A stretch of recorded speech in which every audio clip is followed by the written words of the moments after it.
Well, I'm David Adams, and if you're worried about my accent, I come from Canada. I always tell people that so they don't ask me at the end, where do you come from? Or what's your accent? So I'm from Canada, and I suppose 40 years ago nearly, I discovered Botten Village, and that was a great moment for me. But I didn't want to speak about Botten too much. I wanted to speak about developing community.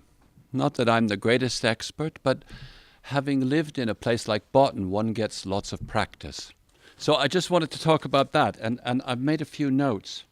I think community living is a very modern question, or a modern, that sticker comes off, modern concern.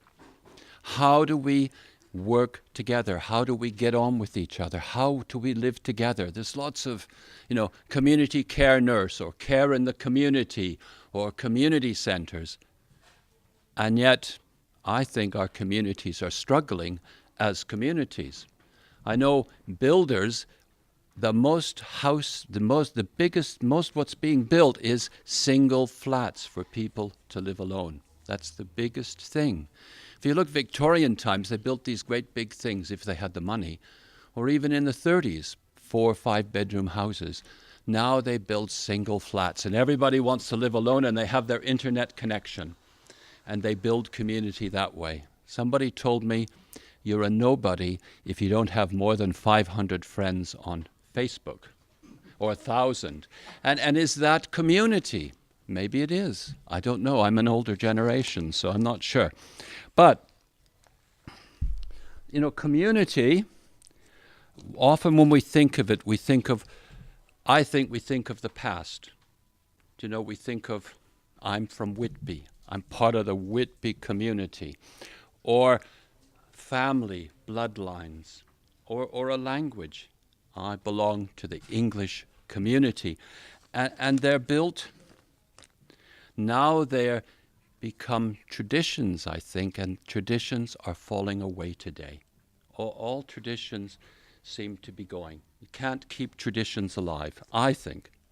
So, and we're growing as individuals. We're really growing as individuals, becoming individual people, and our voice counts. Everybody wants their voice to count. We want our voice to be heard, or we want to have choice and freedom.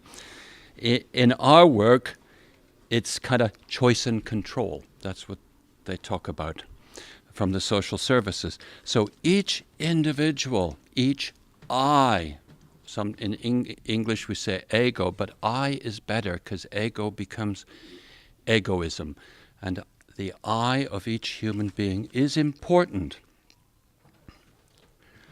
But we can see the consequences, or the shadow side to this, I would say, that we do have this individuality. I can do it.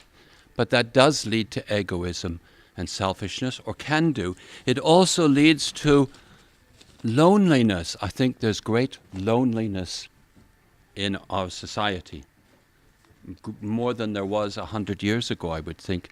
And such one thing that's growing very fast is fear. Fear is very prevalent. Everybody's a bit frightened. We're writing notes and covering ourselves and whatever we're doing because fear is so strong. And these are our modern conditions. I'm going to be who I am. I'm not going to do what somebody tells me to do easily. James wanted me to speak about living in community, and I'm going to talk about something a bit different just because I'm me. And so we have to start from this individual person. We have to build community on individuals, not on we do this or we do that. And it's an exciting task. This is the task of the world. How do we take this individuality and then cooperate with others, or learn to work with others rather than just looking out for ourselves? And people are trying to find new ways to do this. So Botten Village, there it's been 55 years now, And people can think it's old-fashioned, and in some ways there's old-fashionedness in it, but I think it's really living with this question, that everybody that's there has to choose to come there. And certainly with the co-workers, we come from all over the world. It's not just people from Whitby or people from whatever. And if we could, we'd have the adults with learning disabilities from different places too. And there are still, I think the last one died. Joan Tuchman came from Frankfurt or somewhere, and she died recently. So all the villagers are at least British, and soon they'll all be from North Yorkshire only. But do you know, to live this way is hard work. It isn't really easy. It's helped by the adults with learning disabilities as we help them, but it's hard work to work with this individuality. So, but I wanted to say that people are trying to do this. One can see it in society. People are forming circles, whether it's self-help groups or maybe people who fight for refugees or people who fight for ecology. People are forming groups to work together to do something. They're not old groups where they all lived in Whitby or they all have the same family. And they're trying to do this. And then they have to get on with each other. And I don't know how many groups you've been in, but I've been in lots of groups where they splinter and they split and you haven't got the true way of doing it. It's very hard to work with all these individuals who want their own choice and they know how to do it.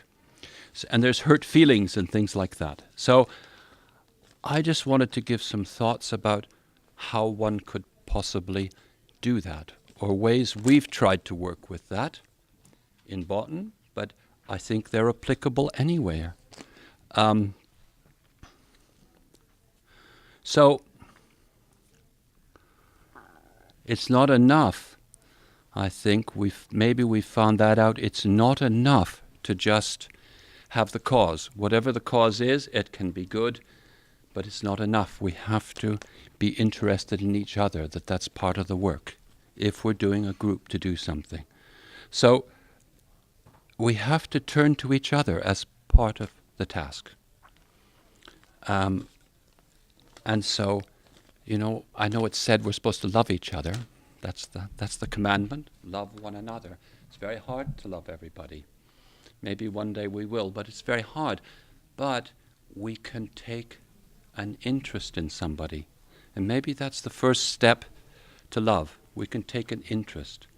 And there's many ways of doing that, but I don't know if you've ever heard a person's life story. I'm sure you have. I read the obituary columns now to just hear the life stories. But if you hear a person's life story, you never see them quite the same again. It always fills me with awe and wonder to hear a person's life story. And we've been in groups, or I've been in groups in different places, not just in Botten, where we've shared life stories. Or we've shared our ideals or our enthusiasms. We've opened ourselves up and shared them. And if many people do that, it's like a holy space to have that. And you do see them differently. And maybe that's the way of learning to live with this individuality, to start to take an interest in the other, to hear what the other's really trying to carry. And maybe you'd still have this, the other would still annoy you. I remember I'd been in a group of people and we talked about what is our own personal leading aim. What are we really trying to do? And we all said it. And months later, one of these people annoyed me. And I thought, oh, you. Probably said a bad word to myself. But it was like something grabbed me and said, but you heard him. You heard him say what he's really trying to do. And I realized I could work with him differently because of that moment. So one can also look at loneliness. I've taken these three: individuality, loneliness, and fear. And one could take others. But loneliness, that's such a thing that we've walked out there, I'm going to do it myself, and suddenly we're lonely. We don't know what to do with it. And one can share this. One can, after life stories or after something, one can begin to share some of one's own existence, some of its pain, some of its joy. But one can learn to have compassion for others this way, I think, or it grows in you. It has to be safe. These spaces have to be safe and not judging. Because often when people are speaking, I'm thinking, but, and I'm waiting to speak myself, to say what I think. And one has to make spaces where that doesn't happen. And one is, we have something which could be done anywhere. We have what we call groups of 3. And 3 people meet every week for half an hour, and each speaks for 10 minutes. And they might speak on, how am I? And they might go on to say, what are my enthusiasms? We could have a topic. But often it's just, how am I? What have I done this week? And because you know you're not going to say anything about what they say, you really listen. And then you have your chance. And so you listen for 20 minutes, and you speak for 10. And that was tremendous for me. And the groups. And somebody said once, I felt like I was in the middle of a deep retreat in my own place in the middle of the working day. We just had a long coffee break, half an hour. And that was tremendous. Something we also do, which wouldn't be the same, but we have Saturday nights, we have a Bible evening, but it could be just a meal together regularly where we create a space, where we try to make it special. We dress up, we make the room nice, we light a candle, and we talk. Now, we also talk about the Bible, but I think it can be free, but that you make those spaces where you meet, and you can really share what you're thinking and feeling, and be open. Fear. I think this is the hardest, maybe. There's so much fear in the world today, and it's growing, I think.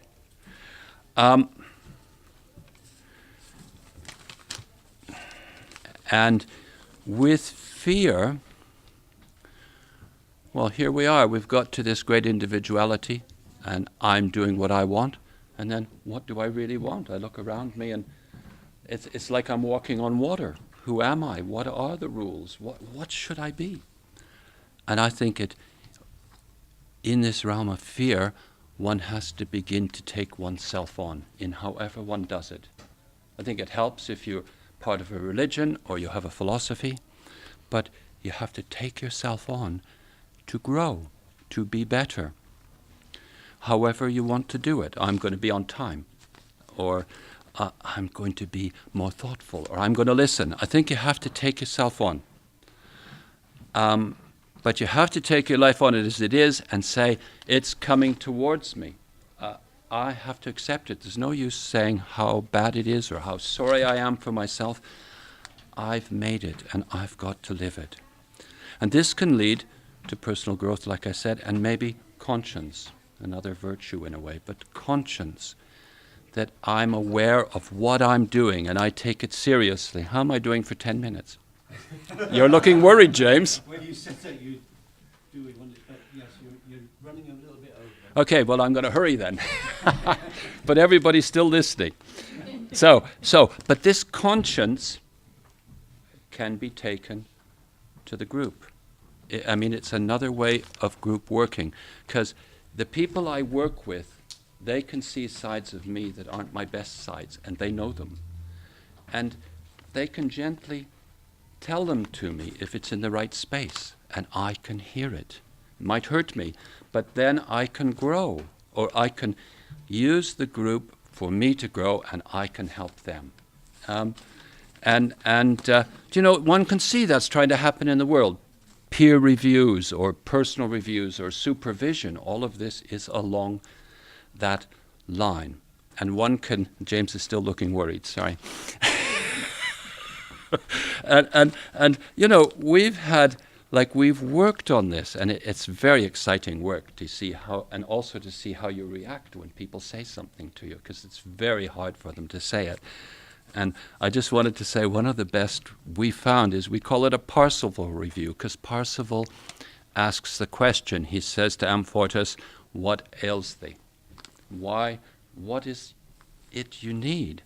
And so I would say to James, I want a review.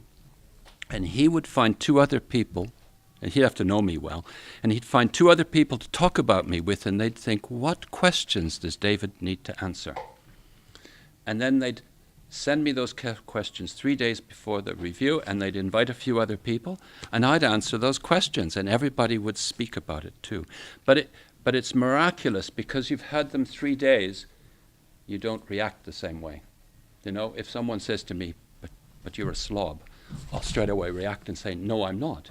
But if I hear it and have time to think about it, I know there's parts of me that's a slob or something. So whatever it is. So one can do that. I think that's modern community building. And one can see these things as part of the task. If you're working for political prisoners or ecology, one can see this as part of the task. But you have to remember the task. We're doing this so we can do good in the world. Thank you.